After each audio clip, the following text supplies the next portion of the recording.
Hey, welcome back. Welcome back, everybody. It's a Football Friday, Hour 2, brought to you by CoolBet Canada. Always the best odds at CoolBet. Use promo code RP200 to claim your welcome double bet bonus up to $200 at coolbet.com. Jim Barker joining us from the CFL on TSN. Happy Friday, Coach. How are things with you today?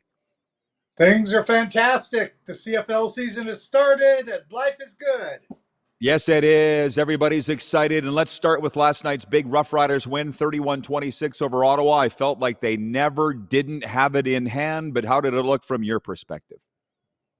Well, that first drive Ottawa had was pretty impressive. I was surprised they moved the ball against the Saskatchewan defense like that, but that happens a lot. And the Saskatchewan settled down.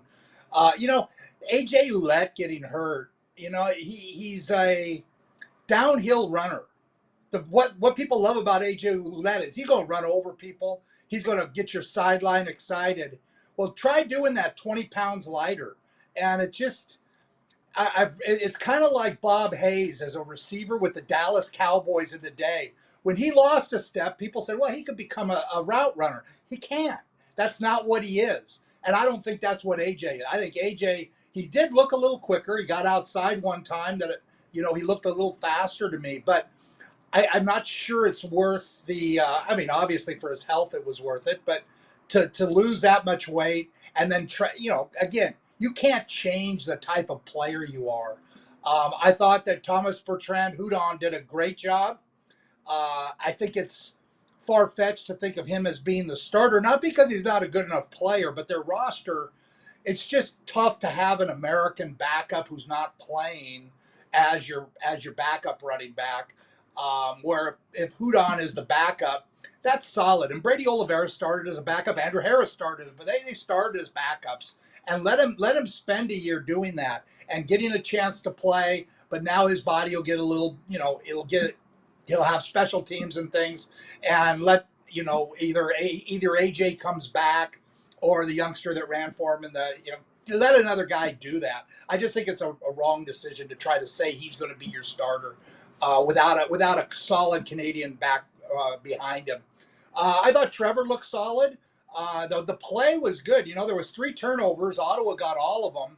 For a first game, that was good. Ottawa got beat, and it's a little bit like last year. There was 2 things that happened to them a lot last year. One was their offensive line played terrible, and 2 was penalties killed them. And last night, penalties killed them again, and their offensive line continued to play terrible. They never addressed it. They didn't add anybody. Darda Lee was with them last year as a practice roster guy, and they moved him into right tackle when Pelahos, but everybody else was there. Jacob Ruby, they lost Cyril Sandone to Montreal. Jacob Ruby steps in and plays center, which he hasn't done before. So again, I thought their offensive line, I thought Saskatchewan did a great job of manhandling them. I felt Drew Brown I just always felt he was under pressure. And when that happens, that's trouble. And on the other side, I don't think Ottawa created pressure, and give credit to, that Saskatchewan offensive line. I mean, Trevon Tate has been a tackle since he's been in this league, and I love Trevon. And now he's playing guard, and he's doing a great job in there at guard. And I thought their offensive line, Hardrick and those guys, Furland, I think is a budding star. He's he made the top 50 list. He should have been higher than he was. So I give a lot of credit to that offensive line. The kid who stepped in and he got hurt, but played pretty well. Carter and Peyton Carter, I think his name is, and I thought he played pretty well. So I give a lot of credit to them, and a lot of it was what Mark Mueller was doing offensively. I know there was a lot of times he was bringing a tight end down and giving them an extra blocker to help until they got themselves into a rhythm. And once Trevor gets in a rhythm, he's as good as anybody that's played in a long time, because he gets in rhythm. He's tough. As long as he stays. Yeah. But as Ottawa go home, how upset are they? Like you talked about the pressure on Drew Brown. I saw it too, but he still threw for 413, and they put 26 points up on the board. Like for Ottawa, it wasn't a burn the film type of game. It was a pretty good game. Yeah, but Drew Brown also had 2 chances at the end to take his team down to get a winning score, and that's what great quarterbacks have to do. and he had two chances at it, and neither time did it materialize for him. So again, you can talk all you want about quarterback numbers and those kinds of things. I don't buy into that stuff until he shows he can win games at the end. I won't be sold on him as a guy who can do it. I think again, I thought the reasons they lost, the penalties, that's totally controllable. And again, I think that's something that they're going to go back and feel like that's a game we needed to play much better and we didn't play like we should have, because they scored that first drive and then they kind of petered out, and then they go for a field goal or slides off or a PAT slides off the tee, and they just every time they would get something going, then Alford would have a big return against them, and it just breaks your back. I mean, the defense is thinking, okay, they're going to start back, inside their 35, maybe inside their 40, and they're starting on their side of the 50 or the 55. So those kind of things are tough for teams to overcome. So I don't think Ottawa will be happy at all with the way things went. I was disappointed in the crowd also. Isn't a Thursday, and Rod, I wanted to ask you this. Is a Thursday difficult for Saskatchewan because people do travel so far? And to have the opening game of the CFL in one of the CFL prime places in terms of crowds and do it on a Thursday night, is that a great thing to do? I'm just asking. I think Thursdays are tough because you miss 2 days of work. Well, you bring that up. All I will say, it didn't used to be a problem. We used to sell that place out every night. It didn't matter. That's all I'll say. Okay, Is that fair? It that's used to fair. not be a problem. Yeah. Friday night football, Toronto at Montreal. There's something tantalizing about this. There's people think these are two Grey Cup contenders. Okay, I'll give you $100 if you tell me who the starting running back for Montreal is going to be tonight. Mike Pringle. Well, the answer I would have thought you might have given is Stevie Scott, but he got hurt. He's a rookie. So it's going to be Travis Theus, and he's from South Dakota. He's the second coming of Josh Ronick. That's what he looks like Josh Ronick. He plays like Josh Ronick out of South Dakota. So again, Montreal's got a lot of question marks. Davis Alexander getting his first start. The Gig Harbor, the pride of Gig Harbor, where my brother lives, and so everybody knows Davis Alexander. Again, he's never been a starting quarterback. Pressures are different. And I say this so often, pressures are different. So how's he going to do? Again, I'm down on the defensive front of Toronto. Are they going to be good enough? That's a big question. Montreal, they're going to be good on defense. They always are. They rotate people around, but Noel Thorpe stays there, and they understand what he wants, and they're going to not give up big plays, and you're going to have to go out and be steady to beat them. So again, I think it's a tough first game for Toronto in the situation. Arbuckle will start at quarterback, and again, they're so new. I think it's going to be a tough game for them, but should be a good one. Should be a good one, and give us a lot of insights into what Toronto's like now, with having lost most of their team to the Edmonton Elks. Who came in and bought their entire defense from Toronto, and can they replace those guys? And how those old Saskatchewan players, Lanier and Christmas, how those guys are going to fit in. So it's going to be an interesting game. But like I say, I didn't know who the Montreal running back. That's why I asked you, because I knew it's nobody. Yeah, but you know what? I don't doubt Machocha anymore, and I dang No. sure don't doubt Dinwiddie and Pinball and whatever they're doing over there. So I think it should be a great game tonight. Now, you said you noticed that we have a lot of viewers, because I saw it at Grey Cup. People are coming up to you. Hey, Jim, we'll see you on the RP show. You mentioned this show on the TSN preview the other night because my phone blew up. People were sending me the video. So thank you for that. But did I see you picked Hamilton to win the Grey Cup, A? And B, are they doing drug testing on TSN staff? I want to know if you are being submitted for a drug test. Come on now. Okay, I did pick Hamilton. I do think Bo Levi is going to have a great year. And I like what they've done with their team. Their team was terrible on defense last year, and they went out and actually addressed it, and got two young players in the draft that are both going to be dynamite Canadian players that are going to help them. And actually, three. A guy named Bannatyne. You'll see him a lot in the secondary should they get guys hurt. So, yeah, I picked them because in the East, I'm not an Ottawa fan at all. Davis Alexander, I can't sell out for that. And I just don't know what's going to happen with Chad Kelly's leg. If his leg, when he comes back, if he comes back healthy, change my vote after 2 or 3 games. If he's playing like old Chad Kelly, I'll think that Toronto will win. But I can't go by that based on he hasn't done anything yet. So, and I couldn't pick Nick Arbuckle over Bo Levi. So that's why I picked them in their division. Saskatchewan I had picked on your show, and then they lost both, Sean McCune, and they lost Gagnon, the kid they brought in from Montreal, and for the year. I mean, not just lost him for the year. Nobody can. It's so hard to overcome that, but I think they're so good on defense. I just love their defense.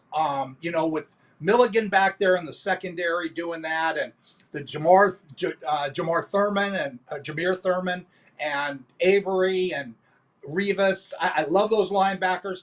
And their front, Malik Carney, this is going to be his first year really getting a shot to play. And if Shane Ray can stay healthy, Shane Ray's a dynamite player. And he showed great quickness last night. He just hasn't been able to stay healthy.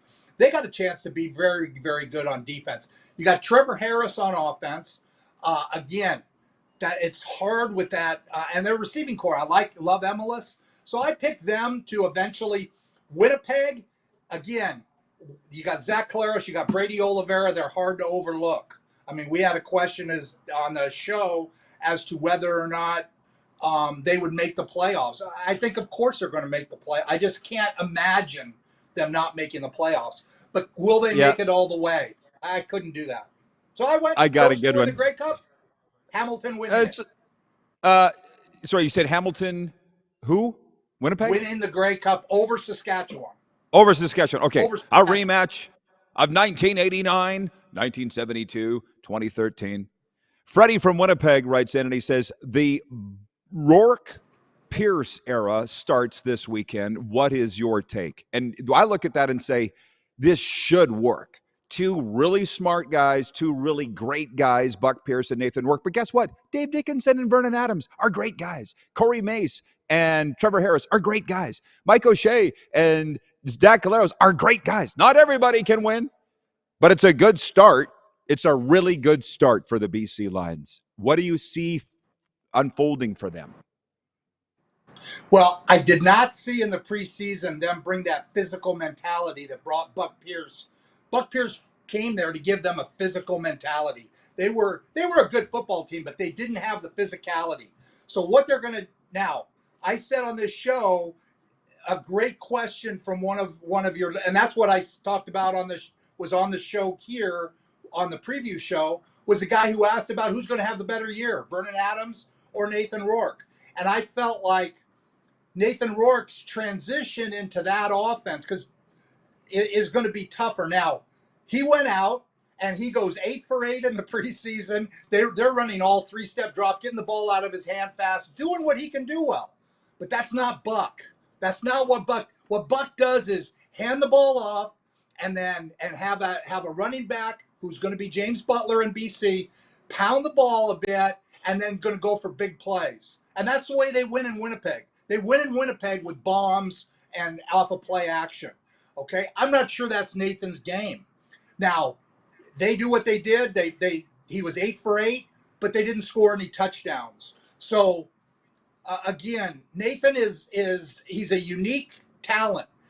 It's going to be interesting to see if Buck adapts his offense like he did in that first half last week to prove me wrong.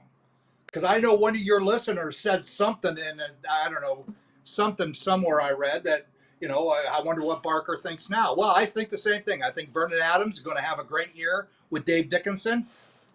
Calgary's problem is more on the defensive side. 12 new starters. I don't know how you do that. But I think Vernon's going to fit in well with Dave Dickinson. I think it's going to be tougher for Nathan Rourke. Doesn't mean he's going to have a bad year.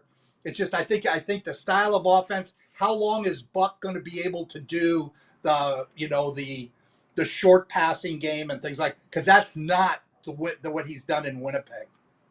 A real quick one before we run. We got about 2 to 3 minutes. Sandusky, Ohio, bro, is the account watching in Ohio on the show. He says, ask Jim, if Ryan Dinwiddie wins again, do you see him trying to get an NFL or NCAA job?